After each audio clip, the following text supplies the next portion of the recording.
Good evening, everybody. Hello, and my name is Josh, and I am going to be your host this evening. Welcome to Science Talks, where we explore the latest ideas in research and science. Thank you for joining us, those of you who are new. I'll just walk you through our program. We're here to get a talk from a scientist or research chair from the community and really engage the community audience and have an opportunity for you to connect with what research is going on in the area.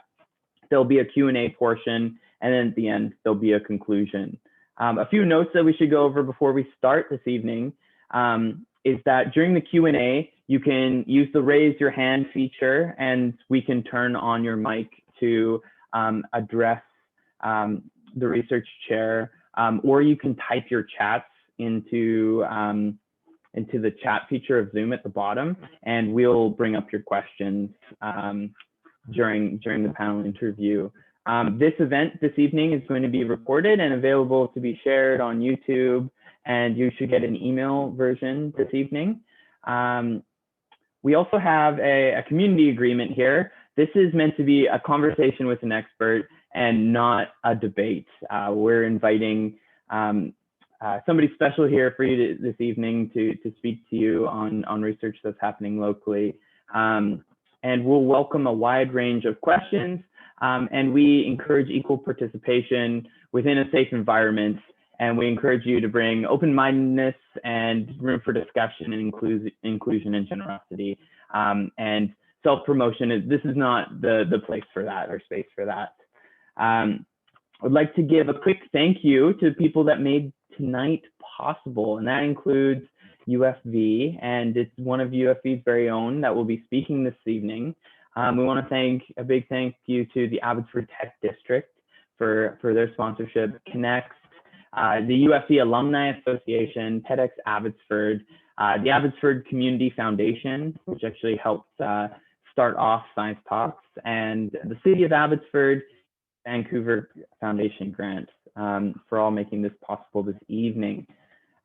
So you're probably wondering who's speaking this evening, and it is going to be Dr. Satwinder Bains, and she's the director of the Asian Studies Institute at the University of the Fraser Valley. And Dr. Bains has extensive years of professional work experience in community development and has worked extensively with not-for-profit organizations in the area of cross-cultural mental health, with immigrant women, youth and families, board development on diversity and equity. She is also a new member of the Abbotsford Community Foundation. And as I was talking with her just before, most importantly, she is a local blueberry farmer and a brand new grandmother. So I would like to now invite up Dr. Bains here for her to give her presentation on socio-cultural of South Asian communities in Canada. So Dr. Bains, I'd invite you to turn on your video, and you can share your screen. Okay.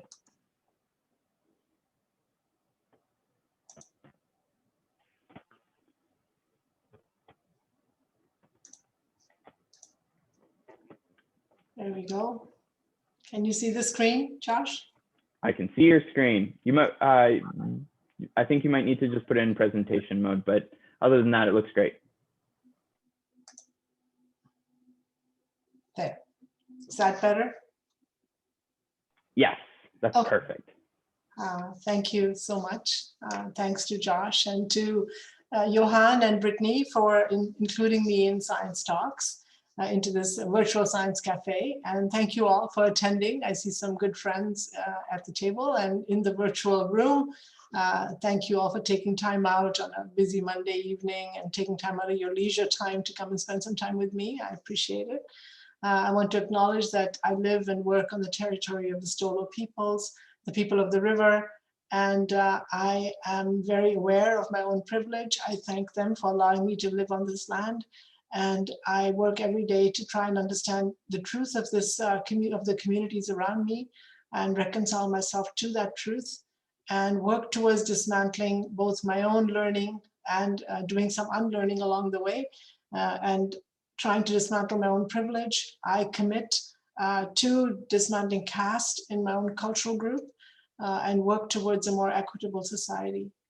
I want to acknowledge today and take a moment to recognize the people that are working on the front lines of COVID and to take pause for the human suffering and lives that have been lost in this last year. I hope that people are staying safe and are helping each other. I know they are all around the world.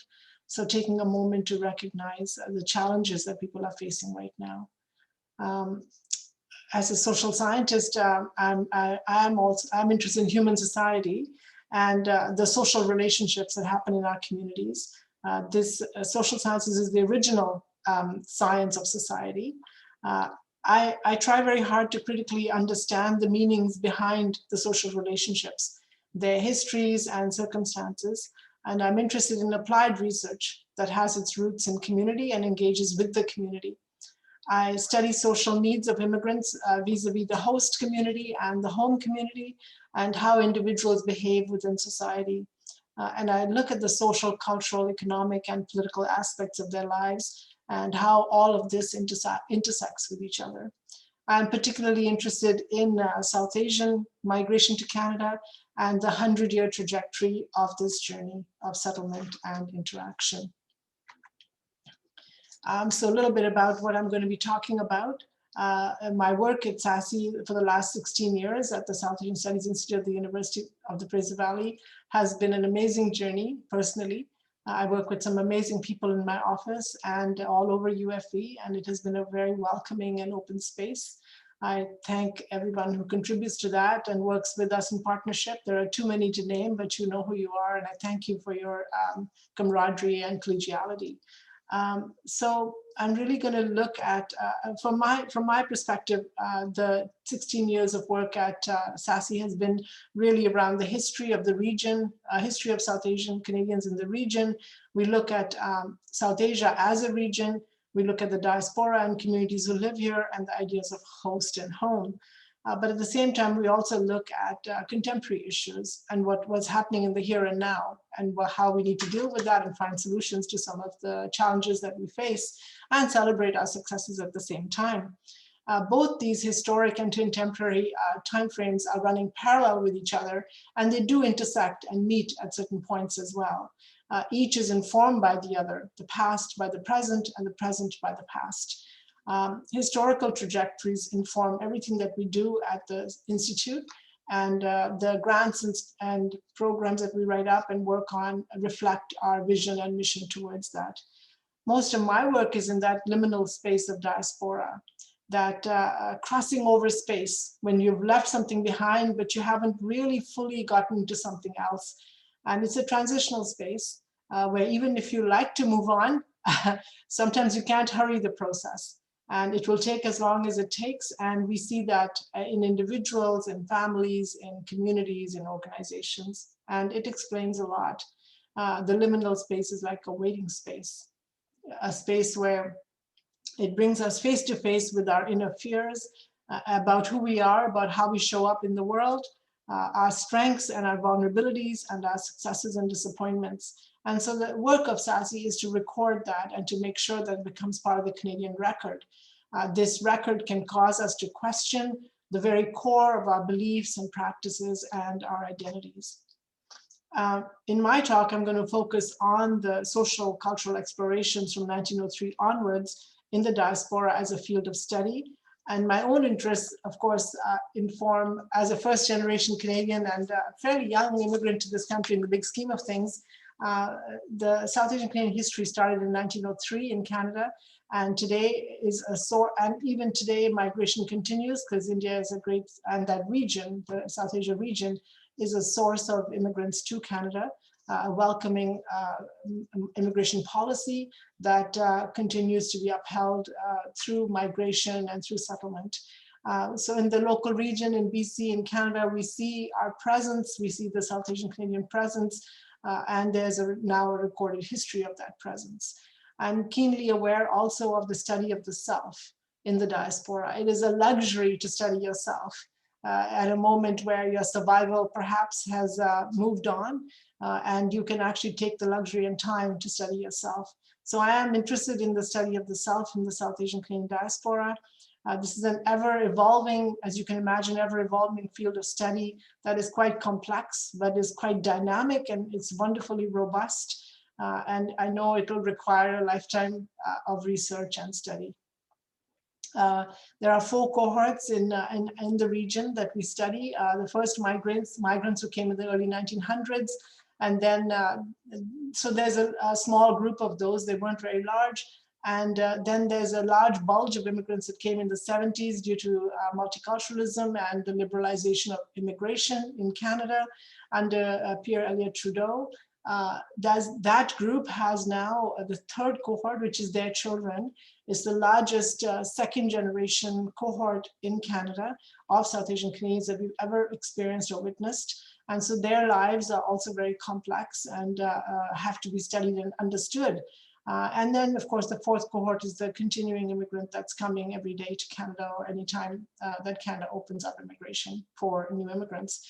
So we work within those 4 cohorts. So the study of the self is quite complex in the diaspora if you have to study through these 4 cohorts, and that is a kind of lens that we use at this moment. I'm also, I want to speak about community engagement as research practice, and specifically how communities can transform both their lives as well as policy, and through that learning about how we can study communities through research. I uphold the long-standing principles of community-based participatory research. This strand of research has a long tradition in the social sciences, and it places communities squarely in the center of research and conduct.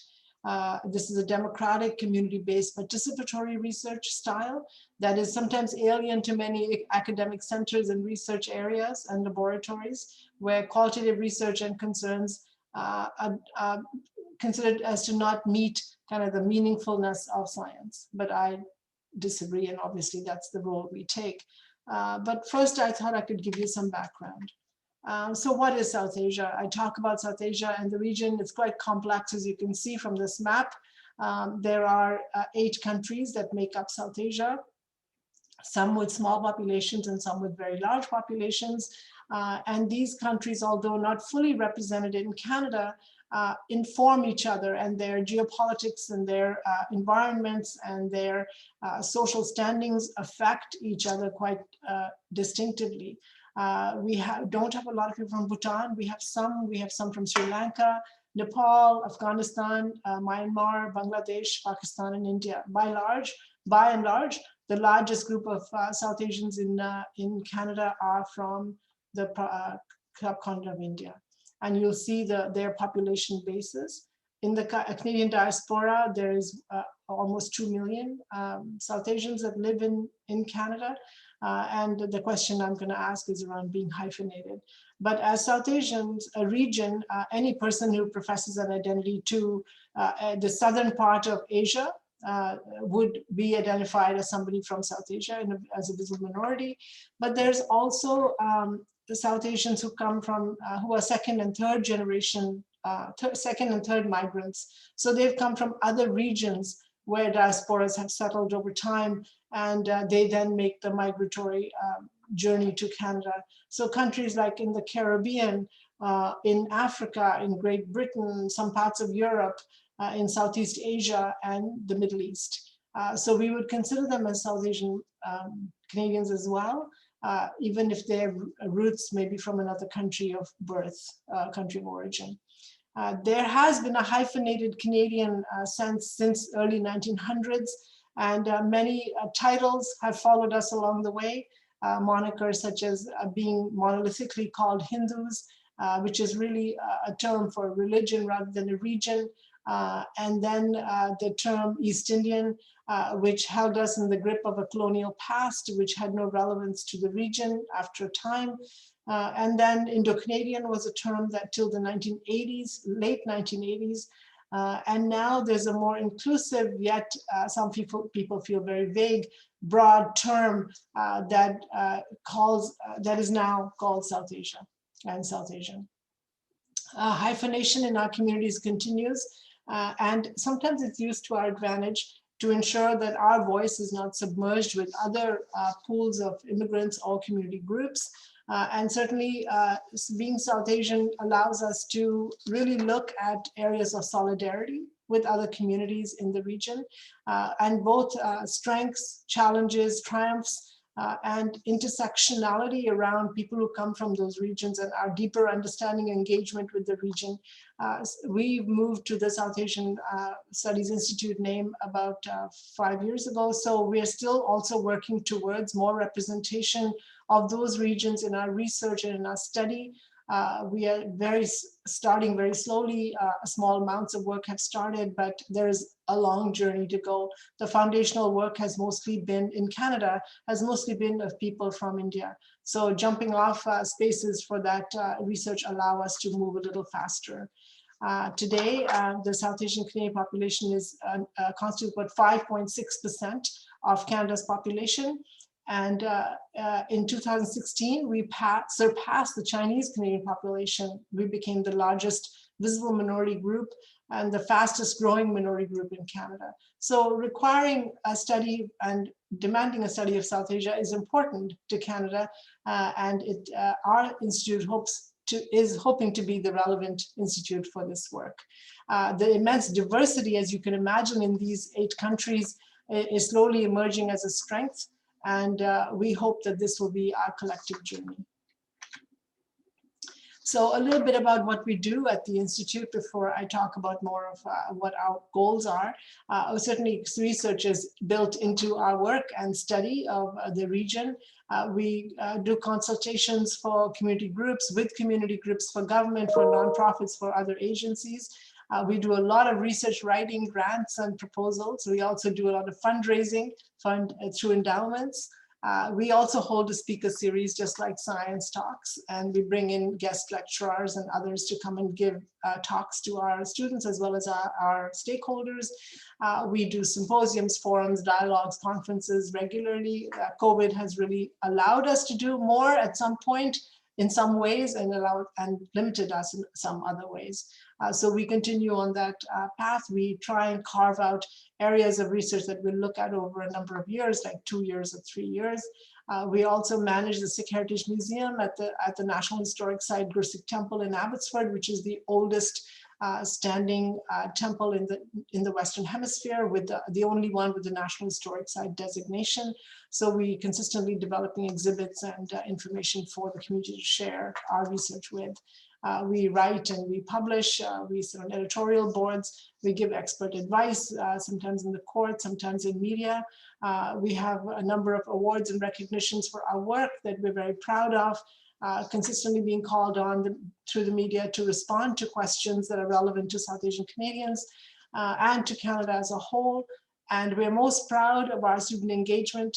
We are consistently working with students in their academic journeys, and invite them to come and do research with us and be part of our learning. So I'd like to frame kind of the socio-cultural impact of our histories. The idea that Canada was a frontier country in the early 1900s was developed through the colonial framework.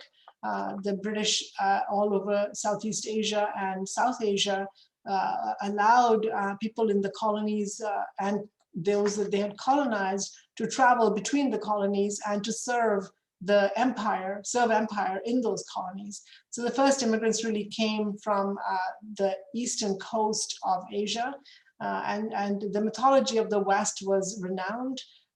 Certainly their ideas of West being the place where people could have economic power and make money, and Canada being a new colony, a daughter colony, was certainly one of those attractive areas.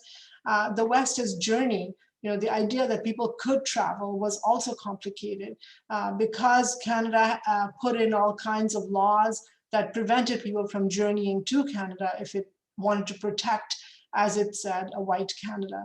So the idea of journey is really important. Traveling the oceans were many, many steamliners that brought laborers to Canada as a destination spot, not as a place of permanency, but as a place of destination, with the threat, ever-present threat of being deported or sent back to the country that they came from. So this idea of temporariness was very, very relevant and alive at the time in the early 1900s. Being a daughter colony, I think there was a huge sense of being let down by the colony for people of color who had served the empire at the same time that they were being denied entry into Canada. While World War I broke out, for example, Canada was taking, England was taking people from the colonies to go fight the war in the Middle East and in Europe, but at the same time was denying people from landing in Canada. And the Komagata Maru story is a famous one for our communities and an important one to understand and really reflect on the past. And so the West was seen in the early 1900s as a place of being a foreigner, being othered, a place to settle, but being a settler, and then being a migrant over time as laws relaxed. But at the same time, the idea of settler histories was complicated because immigrants at the time were both discriminated against, but also didn't understand their position as displacing Indigenous peoples. And that history, that knowledge is only starting to be developed now. I think at the time, immigrants were fighting more the colonial powers, and they were being discriminated by colonial power more than the Indigenous people who were being displaced at the moment that they were arriving. And that history needs to be recorded, that that this displacement was also done under duress. But immigrants, certainly South Asian Canadian immigrants, don't speak a lot to the Indigenous populations of the time. There is stories that they call them the children of their elder brother, meaning that perhaps that they felt some sort of kinship to them, but the histories have not been recorded. The South Asian Canadian history is an oral tradition. So, history telling is an oral tradition. So it has encumbered us to take the time to write this history down. And some of it is lost because people have passed away.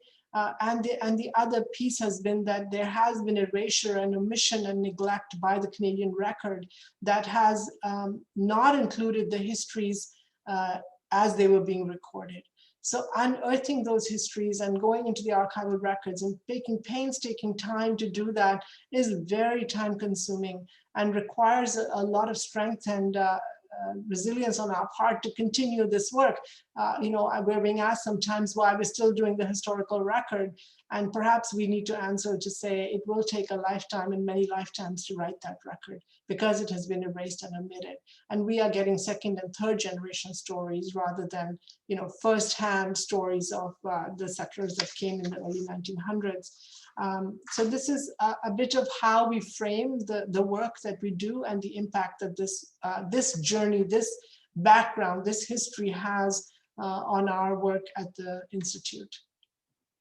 So 1897 is the first time that people from the Indian subcontinent actually set foot on Canadian soil. They were members of the Hong Kong Regiment, and they were traveling from Hong Kong by ship to Vancouver and by train from Vancouver to Quebec and by ship again to England to commemorate Queen Victoria's Jubilee, 50th Jubilee as Queen. And so they were part of the colonial makeup and colonial traveling regiments. So we consider 1897 as a starting point, although they never settled here. They went back to Hong Kong and made that journey back all the way. And they are the ones that spread the message that there was room for laborers to come and work in Canada, and became the next frontier for the South Asian Canadian migration story. As you can see, this is 124 years of trials, tribulations, and many successes. The early years from 1904 to 1908 were really quite small and could be considered insignificant. The numbers were, there was attrition at the same time, people going back, never coming back, people who were denied entry after they had left the first time, people sadly who never went back and never saw their children or their families again, people who went back after 20, 30 years because they were so afraid that they would not be allowed to come back, and they were the sole breadwinners for the families back home. India was still under British Raj at the time, so they themselves in their own country were considered as second-class citizens, so their livelihoods were not for themselves, they were being heavily taxed, and the taxes were going back into British coffers rather than being spent in India on progress and development. But you can see the difference between that time and the 2016 census. What we have today, 37,000 people living in Abbotsford Mission CMA, and this is the largest group of South Asians per capita that live in Canada. They live in the Fraser Valley and make this home, although you will see large numbers in other metropolitan cities. So the successes of this last 124 years are framed within these early migrant settlements to the current more contemporary settlements all across Canada. BC is the beachhead for migration, so the history starts here. This is where it needs to be recorded at the first instance, and then the movements of people across the prairies and into the eastern Canada is much later. And settlements in Ontario are, greater settlements in the 1970s and onwards.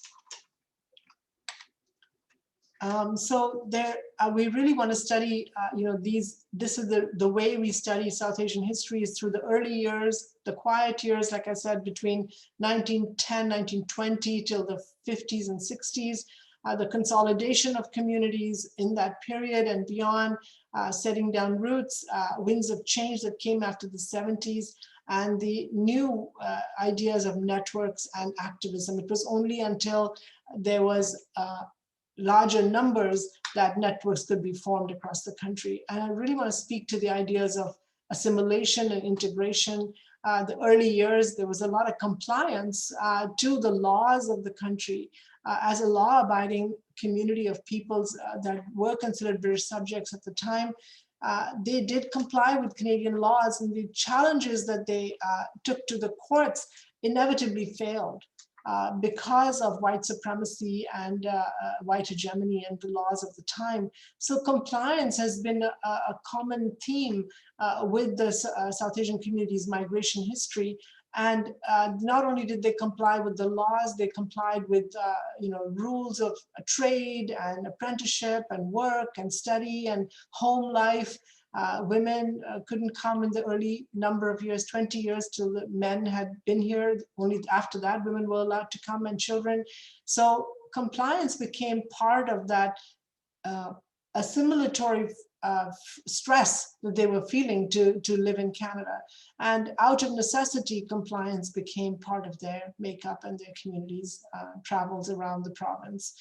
So complying to the laws was just based on the idea that if they did not, that the consequences were more dire than they anticipated or wanted to experience. At the same time, there was activism at the time, and revolution happened right on these same lands to influence England to give India its independence. So pro-nationalist movements happened in Canada, and that far away, they really felt that the British should let India self-rule. And then the other piece was to really fight the discriminatory laws that Canada had put in place. Identity was a major factor for South Asian Canadians. You look at the stories of the first cohorts, the early 1900 immigrants, and their third and fourth and fifth generation children. And then you look at the second generation that came after the 70s bulge.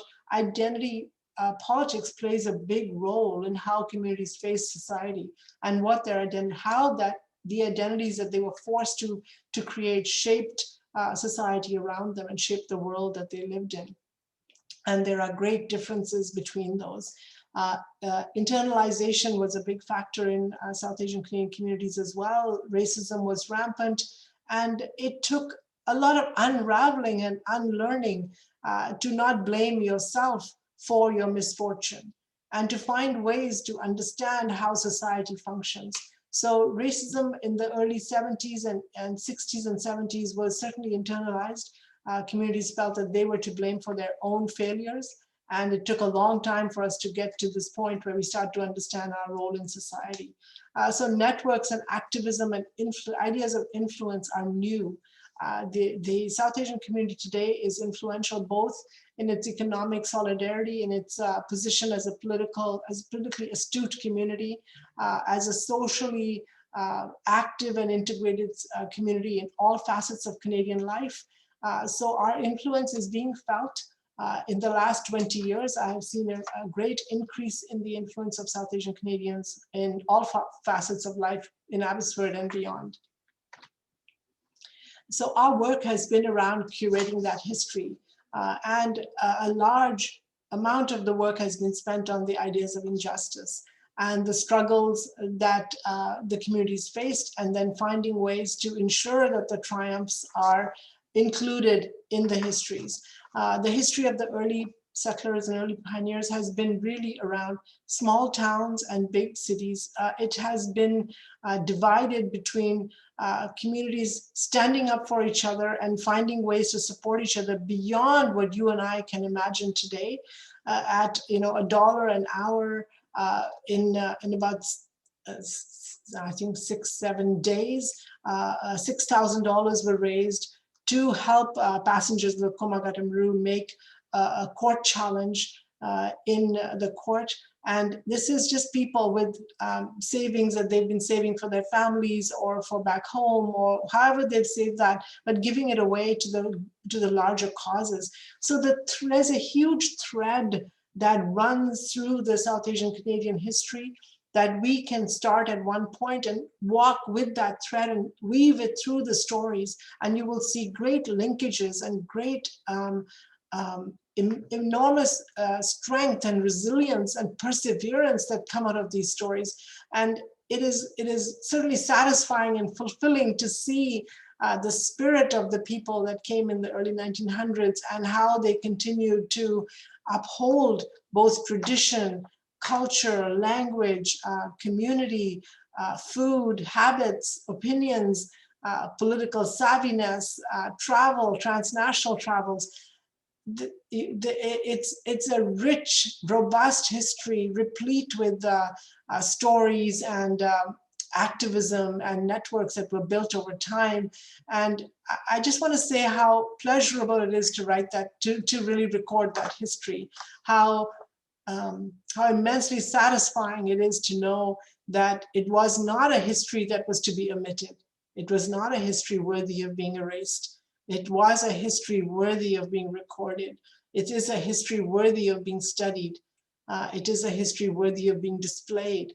It is a history worthy of being shared.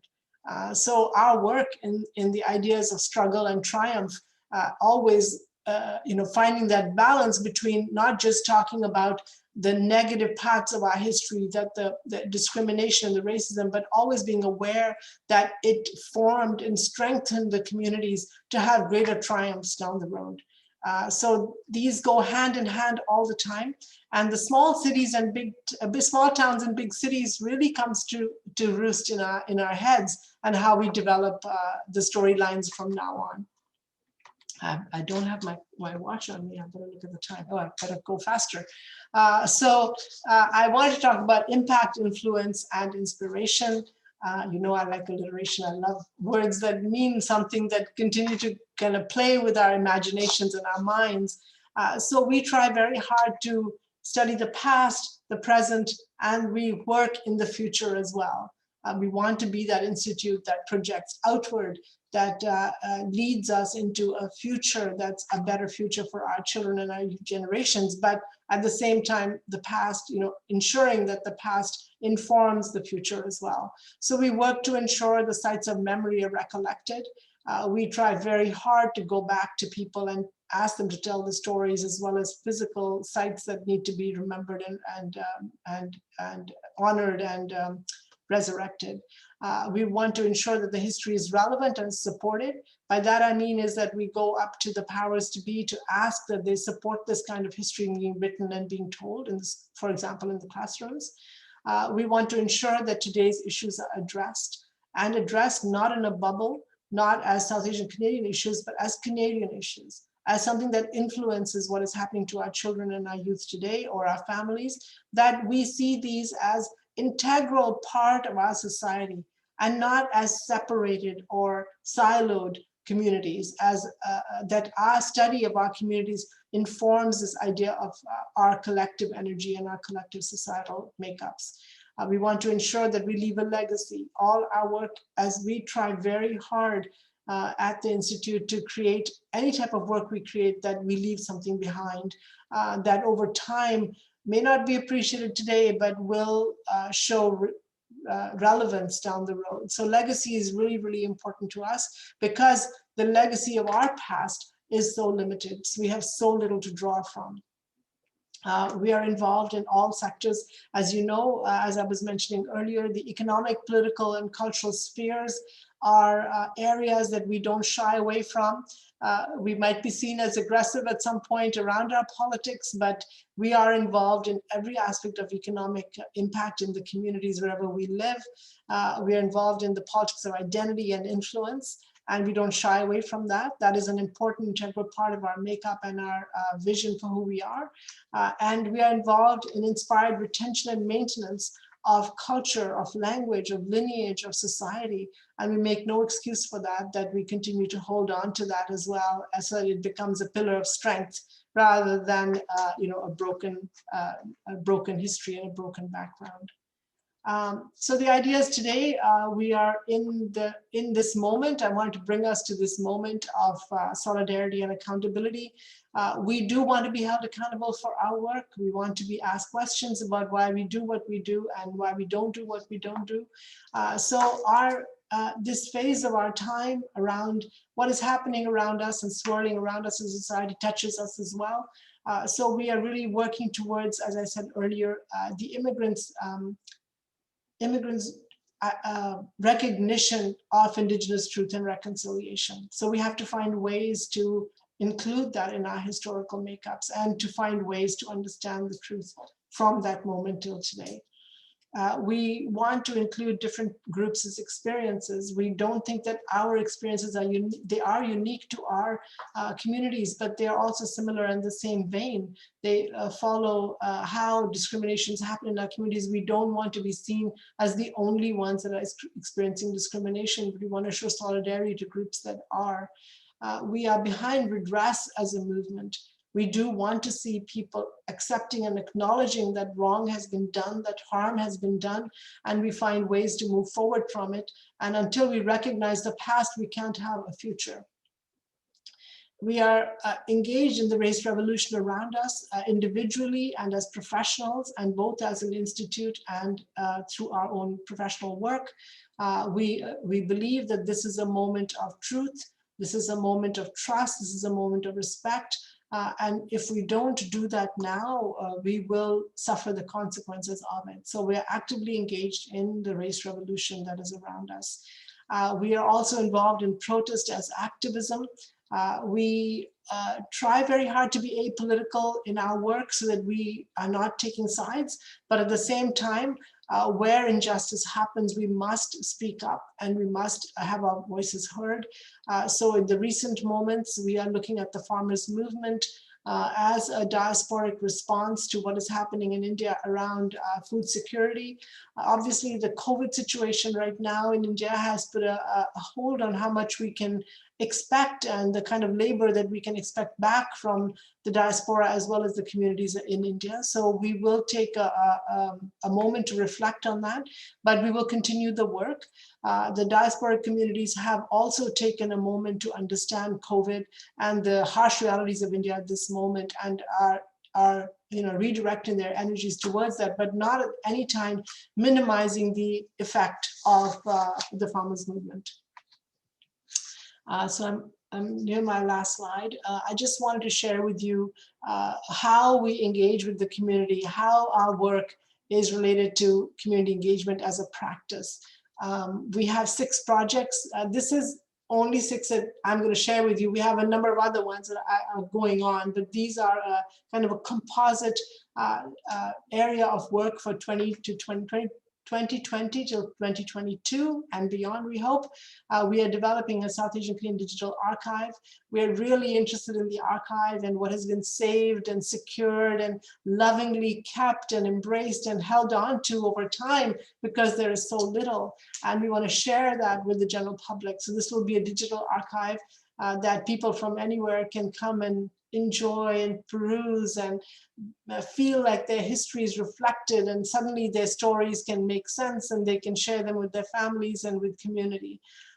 We are very proud of historic sites in BC. There are 15 sites that are recognized by the government, and we're very proud of them, and we do want to show them off. We want to let people know they exist. We want them to have their place in Canadian society as historic spaces of time and movement and activity and social cultural influence. So we're working to get those sites properly. They're designated, but we're doing the research behind them. The BC labor movement's amazing amount of work by people in the trenches who have taken on placards and signage and postcards and placards to talk about activism in our communities, from the IWA times when the mill workers were working to get better wages, to today's time where we're looking for equal wages for equal pay. And South Asian community members have been shoulder to shoulder with the other labor movements in BC, but they have not been highlighted, they have not been acknowledged. We're producing an amazing book on the South Asian Canadian social history, and this is where we think that we can be as inclusive as we can try to bring social histories of all the South Asian regions and communities into one book, so people can read it and enjoy and have it on their coffee table and see their stories reflected in these beautiful images and storylines. We are, as I said, very interested in curriculum. We want to make sure that students in the classroom hear and read about their own histories in a way that they can feel proud of and feel that their histories mattered. So K-12 curriculum development is going on with Open School BC in Victoria. So that work will end into 2022. And we also want to travel our histories across this beautiful province. As you can imagine, sitting in Abbotsford, we can only reach out to so far. And I think our reach has been pretty good, but we need to reach out more. So we will travel exhibits with the Royal BC Museum across the province to the schools, to galleries, to museums, to archives, to colleges and universities, whoever wants to read and know about these histories, just to unearth for a moment what someone has gone through and perhaps inform their own thinking. And over and above, overarching all this is the idea that history needs to be learned and history needs to be unlearned. And that we would like to have our space and our moment in the sun and contribute to the Canadian record. The Canadian record is really, really important to us.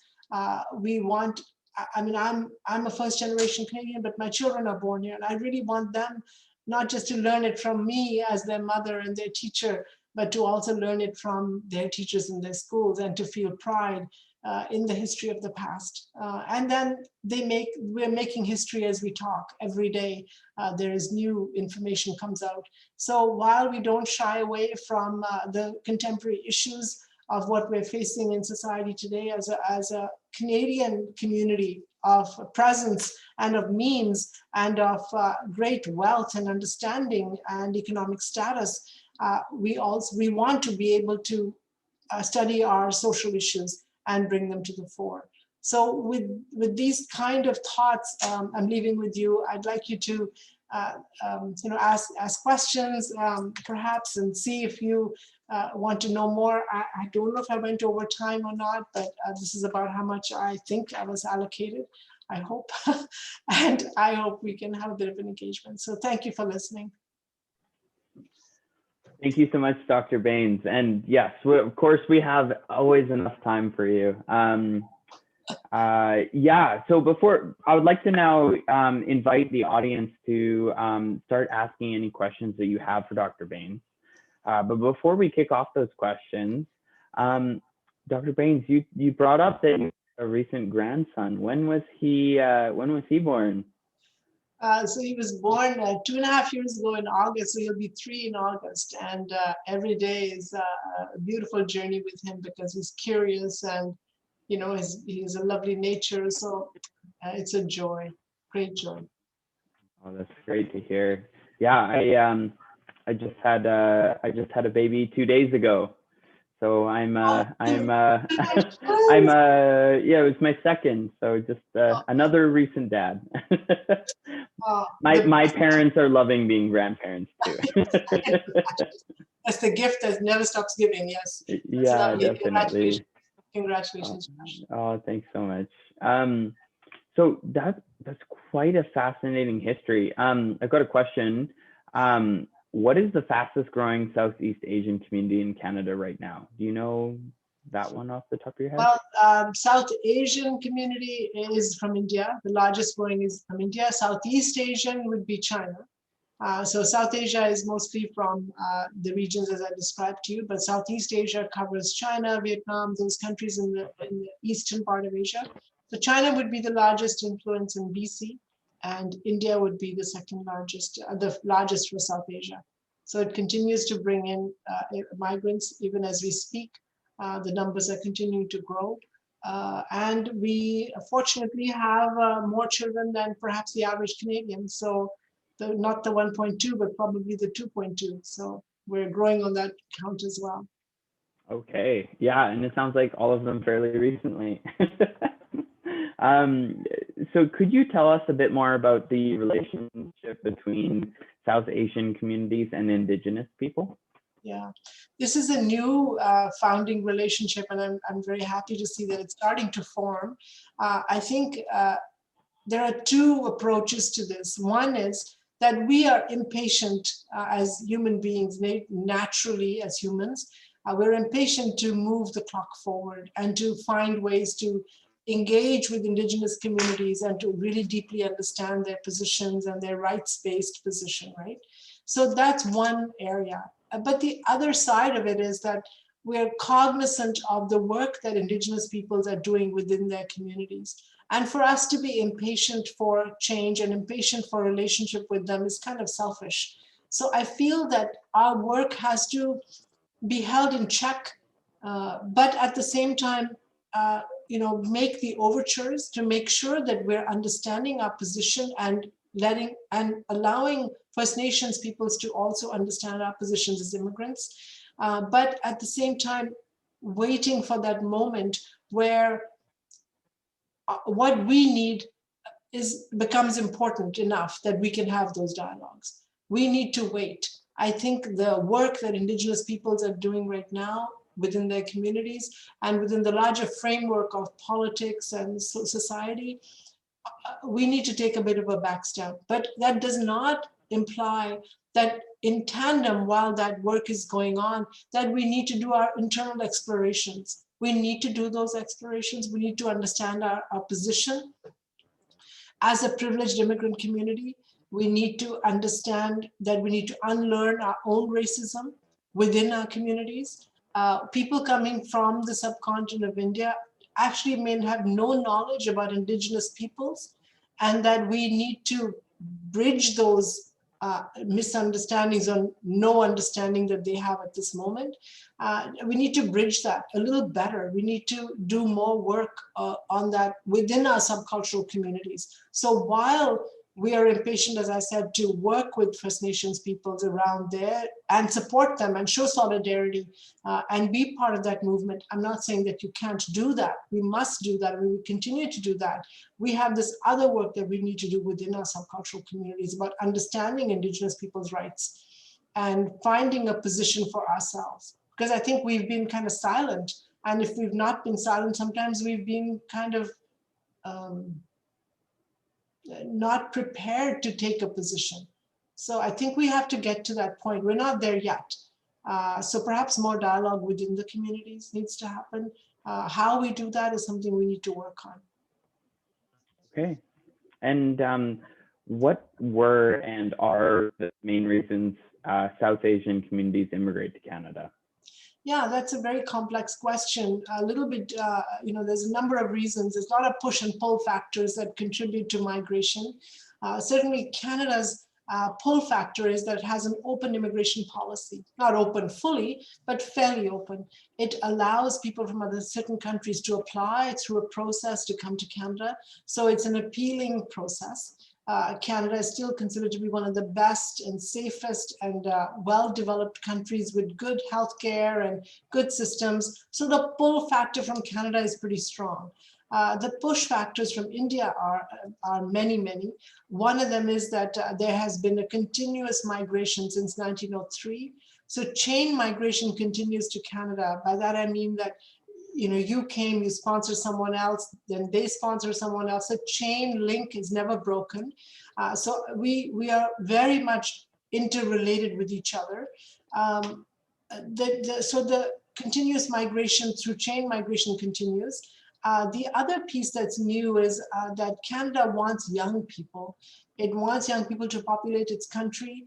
We are an aging population. We have the inverted triangle, right? Like most countries have the triangle where there's a lot of young people and very few old people at the top. Canada is the other way. Our triangle is inverted where there's a lot of old people at the, and there's very few young people. So the idea of young people coming to Canada now, India is one of those triangles where there's a lot of young people at the bottom. I would say 75% of its population is under 35. So that population is a very attractive population to Canada. So Canada wants people to come who are young, who will work for 40, 50, 60 years, who will pay taxes, who will have children here, who will make homes here. So there are push and pull factors, economic, certainly, cultural and family related, certainly, they also play a role.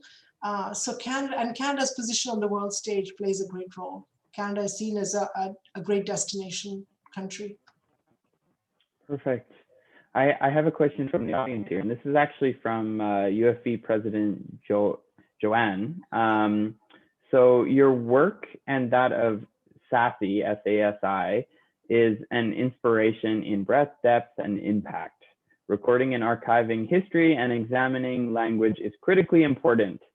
What approach do you advocate for moving Canadians away from broad language like South Asian to eliminate the notion of hyphenated Canadians? Yeah, I don't think we're there yet, Joanne. Thank you for your question and your comments. I appreciate them. We're a long ways away from that. While we have a multiculturalism policy, which is mostly a celebratory act of maintaining culture and religion and faith, it's a good act in the sense that it allows people to feel secure in coming to Canada and not having to give up anything. We've moved away from assimilationist policies. But it's a very complicated question because while I don't want to say pretend, but while we celebrate each other, while we understand that we have different languages and cultures and clothing, etc., we are also in a difficult position where we still have racial differences. So until racial differences can be eliminated, until we can understand each other on a common plane as humans, as all contributing to good causes and working towards common goals, I think hyphenation will continue. We are defined by our differences rather than our similarities.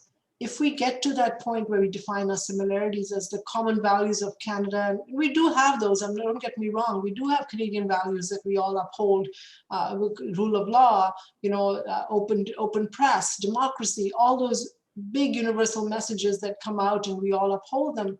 But I think the differences of race are still not completely gone. We are not a post-racial society. Until we become a post-racial society, and I don't think it'll happen in my lifetime, we won't be able to stop the hyphenation. The hyphenation will continue. I think we haven't evolved to that point as humans to understand each other as one species rather than as separated by race. So I do believe the race revolution is bringing that to the front, and we are being asked the questions about who we are, but I don't think we're there yet. Perfect. All right, so I've got a question here from Erd. How do you compare the experience of Chinese immigrants to Canada versus South Asian immigrants? So a lot of similar trajectories. Chinese immigrants came earlier than the South Asian immigrants. So they came also as laborers. And they had even a tougher time, I would say, than we did, because the head tax and other discriminations happened against them. But their trajectories are quite similar.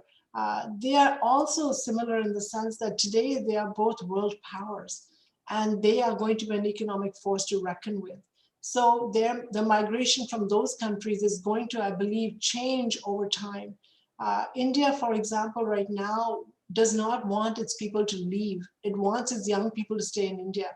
However, it has economic challenges. It doesn't have jobs for its young people. So young people are not enamored with the idea of staying behind. China is going to have the same problem. China, in fact, today is saying that it doesn't have enough labor. It needs to keep its people in its country. So while Canada sits complacently thinking that migration will continue from these source countries forever and ever, that may not happen. That may change. And so we have to be cognizant of both the history of migration and current migration. So while we have had similar experiences and similar numbers and similar years of cohorts, as I mentioned earlier, we have had different experiences as well. So we don't want to lump both experiences into one, but we do need to find solidarity with each other around the challenges that we face and the successes that we have now come out with. We're both a very competitive, very upwardly mobile communities.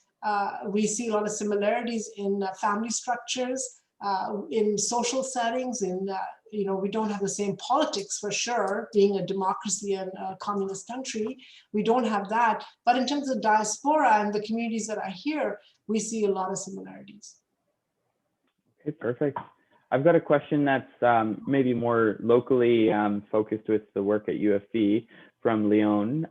Do you have opportunities to work collaboratively with UFB's Indian students, faculty, staff with your institute research in immigration and immigration? Mm-hmm. Yes, for sure. Yes, we do. I mean, we have a number of faculty associates who work with us at the university. So the courses that we teach, the research that we do, the conferences we hold, the meetings, the dialogue, the discourse, the discussion, where I try very hard to include as many people in our dialogue and discussion as possible. We also need to have, and we do have meetings at a higher level around with the deans, around students who are struggling, who are international students or who are coming as new to this country. What are their needs? How can we find those success factors for them so they can do better? So absolutely, our institute is always open to more dialogue. We try very hard to be represented at tables on campus at advisory committees or committee level or at other levels. We're always open to having us be invited to those tables. Wherever we can, we try to influence policy as well as practice. We try very hard to also work in equitable positions of equity around the whole university, not just around South Asian Canadian communities. But being the institute at UFE, yes, I believe we do that, but we're always open to more. If people feel there are areas that they would like advice on, or just to have a discussion about, or maybe highlight a challenge that people are facing. Last couple of years, we've been doing a lot of workshops on internationalization and students who've been coming from India, and what are they thinking? How do they think when they get here? What are those things we need to know about so we can ensure success? As an example, we've also done meetings with students around issues of class and caste that come up for students on campus. So absolutely, the research associates assistants that work with us who are students, we're constantly asking them about, what is the pulse of the student body now? What is happening? We are engaged with student union. So yeah, absolutely, we try very hard. Great. All right. So I've got a question here from Sukan Jot. I wonder then, what would be the best way to self-identify myself, for example, being a Canadian born, but with my heritage tracing back to Punjab, India? I have often have a challenge. What should I identify as? For example, Indo-Canadian, South Asian. What is your take on this? Oh, that's such a complicated question. So, Joe, yeah, I feel that's a very personal question that you need to explore with people and yourself. There are times I feel very Canadian. There are times I have an opinion about politics and I feel very Canadian.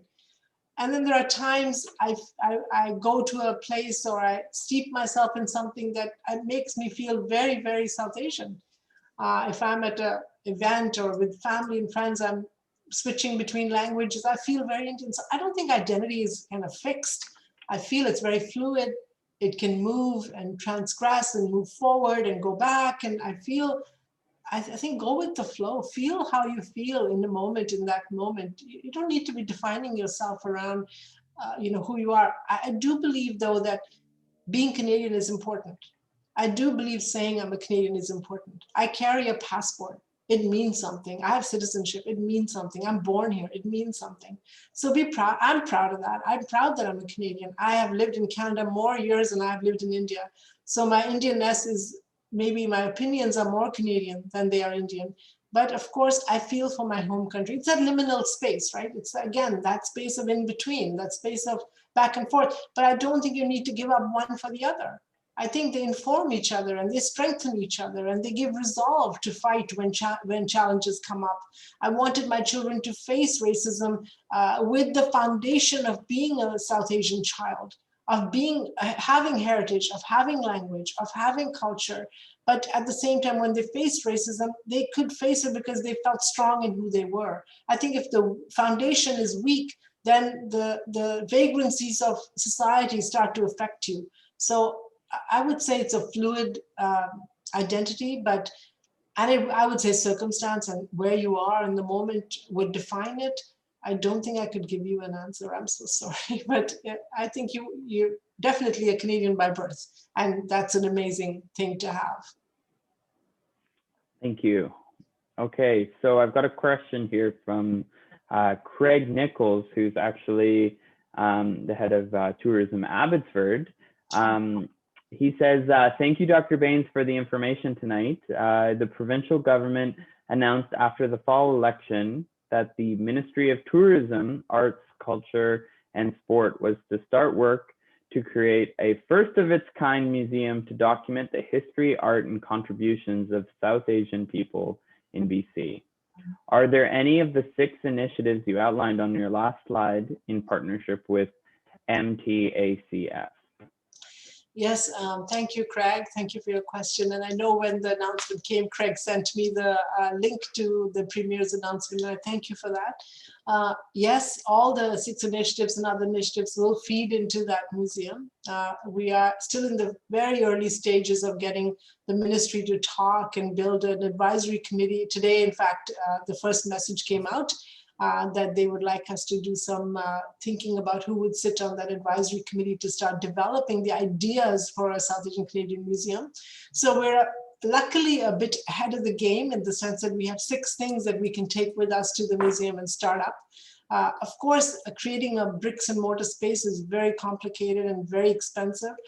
So whether it'll be virtual initially and whether it'll have a hub and spoke model where you're in smaller communities and larger communities, we'll see.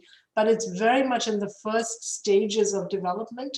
But the promise has been made, and we're going to hold the government to that promise. How much money comes out of the province, we'll have to see, and how much money the community will put into this, we will have to see.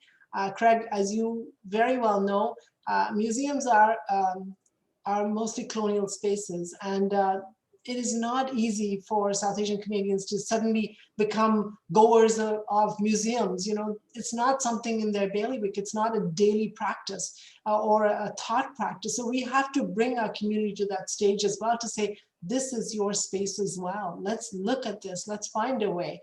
So as I said earlier, 2 tracks. We need to work within the South Asian community, and we need to work with everybody else and find ways to bridge those, and hopefully our institute is that bridge between the 2. Great, thank you, Dr. Bains. Here's a question from a potential UFE student. Is there any 100 or 200 level courses about South Asian studies at UFE? I believe there are in anthropology. There are some first year and second year level courses. There are some Punjabi language courses that you can take in first and second year. And there are other courses that might inform you in order to get into third and fourth year. So if you are interested, please contact us. We can guide you a bit because there might be some preliminary prerequisites that you need to take to get to third and fourth year. And if you're interested, we can certainly guide you. You can go online, the courses are listed. And when you go and find those courses, you would know what the prerequisites are. But I'm so heartened that you're interested and you would like to take some courses. We welcome that very much. Another UFE related question. What is the relationship with UFE India in research? Yes, so initially it's very interesting. The very first memorandum of understanding for research happened with a university in Punjab in India called Punjab University, the premier university of Punjab. And that relationship has continued. It has been almost 18 years now. And we have consistent research projects. In fact, one of my colleagues, Sherry Enns from geography, is doing one project right now with Punjab University on child-friendly cities. We have a number of projects that we've taken on in the last number of years. We've just studied India's higher education policy with Punjab University. We have students that come who are doing internships with us, and we send students to India, not under COVID times, obviously. We have some scholarships that we give to students to come here and do research. So it's a very robust, very alive relationship. Through Sherry's program, we have the Queen Elizabeth Scholars that went to India, the first batch, and another batch came here. So students, faculty exchange, mobility of students, research projects, absolutely something we are very, very engaged with. Perfect. And I have one last question here for you. Could you tell us a bit more about the relations between South Asian communities in Abbotsford and Mennonite communities in their common story of immigration?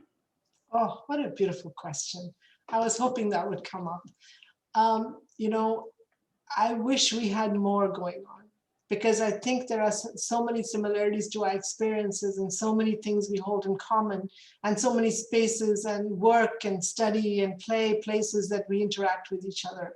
The most work we've done with the Mennonite community has been through the Reach Gallery, because a number of times that exhibits were set up at the Reach, we did these two-way exhibits where there was a mirroring going on about experiences and arts and culture. But I think there's room for more. I wish that we could do more. We have some amazing relationships, personal relationships in the communities. We're writing a book on the city of Abbotsford, and in that book is Mennonite history, South Asian history, Black history. It's a beautiful book that's going to kind of come out in about a month's time. So I think I wish there was more. I'm very engaged with the Peace and Reconciliation Center at UFE and Mennonite Studies. My colleagues, Stephen Schroeder and others that I collaborate with in the classroom. But I do think, you know, it's a very good question, Josh. I wish we could do more. And perhaps this is the beginning of something, a better relationship and a better study of each other and finding ways to intersect and cross-cut and engage with each other. I think this is a lovely small community of 150,000 people. We could do this. Great. That sounds, there's a lot of hope and exciting possibilities there. Yes. Thank you so much, Dr. Bains, for joining us this evening and speaking to this area. We're just very honored to have you here. The pleasure is entirely mine. And I thank everyone around the room who has stayed up with me till 8:40. I can't tell you how much I appreciate it. Good friends, people I don't know, people I know. I thank you. And Josh, thank you for setting it up and inviting me in today. And I am in the company of such great people that I hope what I've said has been useful, and I've not offended anybody's sensibilities. If I have, I apologize. Hey, the pleasure is all ours. Thank you so much, Dr. Bains. And thank you. Thank you for spending your evening here. Good night, everyone. We'd now like to move to just make a couple final notes for this evening. Thank you for sticking around with us a little later than we normally go with our program, but just amazing questions asked from our audience that we just wanted to cover. I'm just going to share my screen with you one more time. We'd love to thank our partnership with the University of the Fraser Valley. as you've seen, there's some great research that's happening there that is really integral to the community in Abbotsford. The Tech District, another major partner in the area. We have just reached the end of our series, our first series in 2021 with Dr. Bains. We had a lot of really wonderful talks. And this is not the end. This is, we're in the middle of planning another series, so stay tuned. We'd just like to recommend that you follow us on Facebook or Instagram. And if you want to share any past recordings, those can be found on YouTube. They'll also be shared with you after today's meeting by email. If you feel like you've gained something or benefited from this evening or would love to see more science talks, this is a nonprofit run initiative. It started with a grant and it can continue with you. If you would like to make a donation, you can go to sciencetalks.ca/donate. This concludes the end of our first series in the year and our second series overall. We'd love to send you a big thank you for joining us this evening and want you to have a wonderful evening. Thank you so much, and we hope to see you in the fall. Good evening.